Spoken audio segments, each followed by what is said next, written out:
Miss Ladell Conger, and I want to speak about something that happened last Friday.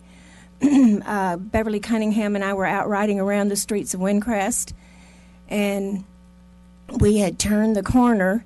I can't remember the address, but we came across a gentleman who had parked in front of a house that Beverly knew ahead of time that it belonged to Isaac Bear, and the gentleman opened his door. Beverly had to swerve to avoid hitting him, but it was Mr. Henry Berman that got out of the car. And we went down the street and turned around and came back. Stop for just a second. We are not going to name people, and I did not think you were going to say a name. I apologize. Please, please, please. Do you want to identify yourself or someone who was with you? And they're fine, but identifying a person in this forum is just not appropriate. So continue. Anyway, as we went on down the street and we turned around and came back, there had been a sign placed in Isaac's yard for the other three, the new slate of three candidates. And Beverly knew for a fact that Isaac would not have wanted that, and later when she went back by his house and talked with him, he was very angry and very upset about it.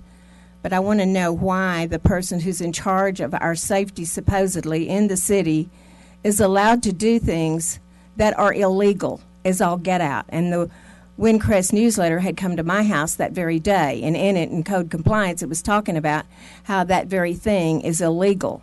So it makes me wonder how many of other signs that are in people's yards that are also illegal that maybe they don't even know that they're there. And obviously most of them are placed on corner houses because they've got the most visibility.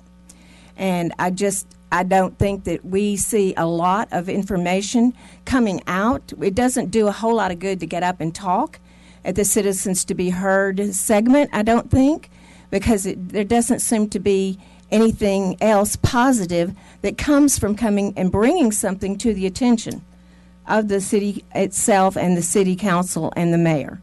And I don't understand that. That's one of the questions I'd really like to have an answer to, is that we don't have answers to. And the second thing I want to talk about again and again and again is the speeding on Mid-Crown Drive.